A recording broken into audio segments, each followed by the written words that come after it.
आज ये कोई शक्ति प्रदर्शन नहीं है।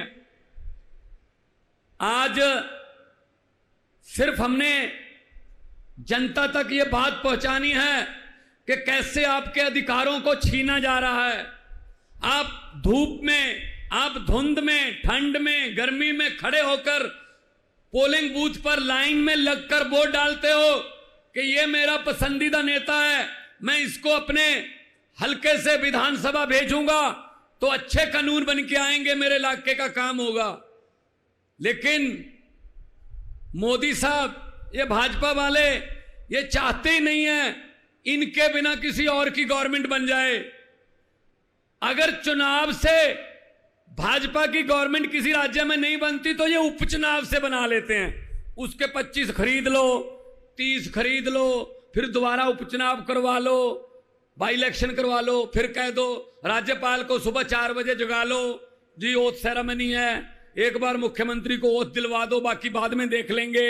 ये चल रहा है। बीजेपी, भारतीय जुगाड़ू पार्टी, ये जुगाड़ करते रहते हैं कोई ना कोई। तो उसी तरह से दिल्ली में सरकार है, आप लोगों ने वोट डाले, मुख्यमंत्री अरविंद केजरीवाल जी हैं, तो अगर वो काम ही नहीं कर पाएंगे, अगर वो अफसरों को ऑर्डर नहीं दे पाएंगे, अगर वो किसी भ्रष्ट अफसर की बदली नहीं कर पाएंगे, उनको सस्पेंड नहीं कर पाएंगे, तो सिस्टम कैसे चलेगा? तो सिस्टम कैसे चलेगा? ये कहते हैं नहीं, हमारा ही बस अधिकार होगा। ये अकेला दिल्ली की 2 करोड़ जनता का सवाल नहीं है, देश की 140 करोड़ जनता का सवाल है। दिल्ली में हर प्रदेश का आदमी रहता है, यहां कर्नाटक से लोग भी रहते हैं, बंगाल से भी रहते हैं, पंजाबी भी रहते हैं, यूपी से भी रहते हैं, उत्तराखंड से, पूरे देश से दिल्ली में लोग बसते हैं। दिल्ली देश का दिल है। तो इनकी यह हिम्मत कि ये सुप्रीम कोर्ट का फैसला पलट दें कि नहीं जी अरविंद केजरीवाल की चलने नहीं देंगे। अब ये दरियाओं को रोका नहीं जा सकता मोदी जी, दरिया अपना रास्ता खुद बनाते हैं, हुकूमत वो करते हैं। ये आज का इकट्ठ देखकर अरविंद केजरीवाल जी, मैं आपके लिए बोल रहा हूं कि हुकूमत वो करते हैं जिनका दिलों पर राज होता है। यूं कहने को तो मुर्गे के सर पे भी ताज होता है। आप दिलों पर राज कर रहे हैं, इसीलिए इस 42 डिग्री टेम्परेचर में लोग आए हैं। अभी 15-20 हजार लोग आ रहे हैं रास्ते में, बसें बहुत दूर दूर तक खड़ी हैं। ये प्यार है, ये अरविंद केजरीवाल जी के लिए, ये आम आदमी पार्टी के लिए आपका प्यार है। इसी प्यार की वजह से हमारे हौसले बुलंद हैं। हम पूरे देश में गए, जहां जहां गए आप लोगों के अधिकारों की बात की और हमें समर्थन मिल रहा है।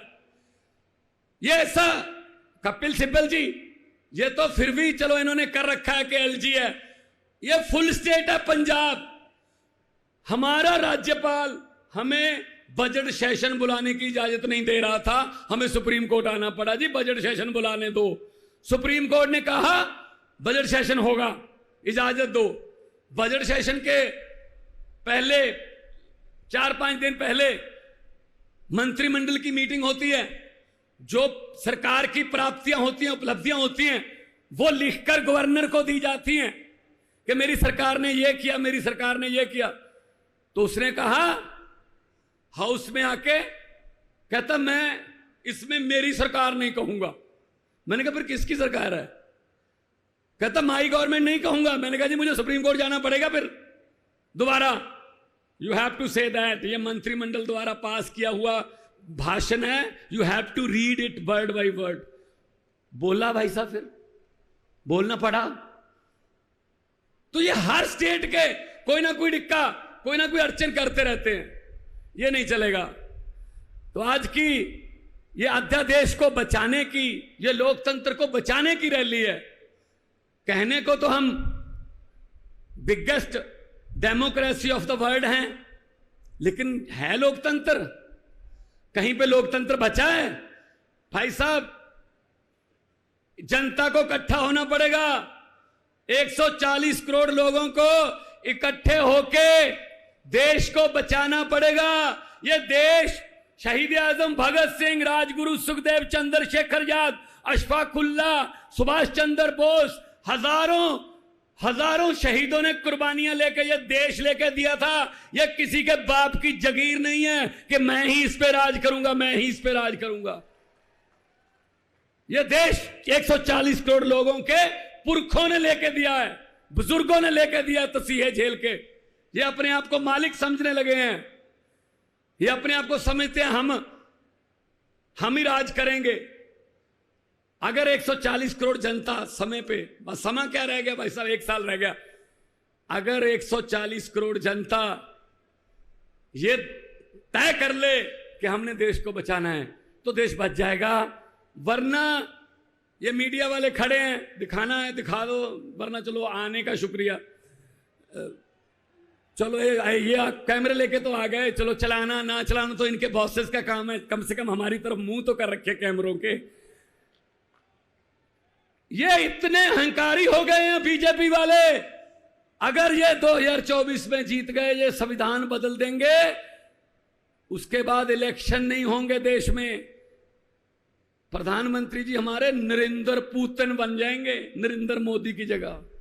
उन पुतिन ने भी ये कर रखा है कि 35 साल में ही रहूंगा राष्ट्रपति। ये आने वाला नरेंद्र पुतिन है। आप देश को जागना पड़ेगा। तो ये डराते हैं, अरे इसी मैदान से शुरू हुए थे, इसी ग्राउंड से शुरू हुए थे, जन्मभूमि है आम आदमी पार्टी की। ये हमें मजाक करते थे, अरविंद केजरीवाल जी को मजाक करते थे, सड़कों पर बैठकर कानून नहीं बनते, जीत कर आइए, जीत कर आइए। हम जीत कर आ गए, ये सड़कों पर बैठे हैं। अब ये कुदरत है, वक्त है। ये वक्त बहुत बड़ी चीज है। ये राजाओं से भीख मंगा देता है वक्त, ये भिखारियों के सर पे ताज टिका देता है वक्त। वक्त बहुत बड़ी चीज है। ये हमें जेल में डालकर तोड़ना चाहते हैं, हमारी टीम तोड़ना चाहते हैं। इनको मैं यही कहूंगा कि हम वो पत्ते नहीं जो शाख से टूटकर गिर जाएंगे, हम वो पत्ते नहीं जो शाख से टूटकर गिर जाएंगे। आंधियों को बोलो अपनी औकात में रहें। बहुत बहुत धन्यवाद। दोनों हाथ ऊपर करके 2 नारे लगा दो, इनकलाब। थोड़ा सा आवाज इतनी हो के वहां तक पहुंच जाए। ये लेफ्ट में ही है उनका, सबका घर उधरी है। थोड़ा सा ऐसा उनको लगे, उनके घरों की शीशे हिले कि कुछ हो रहा है रामलीला ग्राउंड में। बताने की जरूरत ना पड़े कि कितना कटता, आवाज ही बता दे, इनकलाब, इनकलाब, भारत माता की, बोले सो निहाल। बहुत बहुत धन्यवाद, आपने इज्जत मान से सुना, सत्कार दिया। खुश रहो, आबाद रहो, जिंदाबाद रहो। बहुत बहुत धन्यवाद।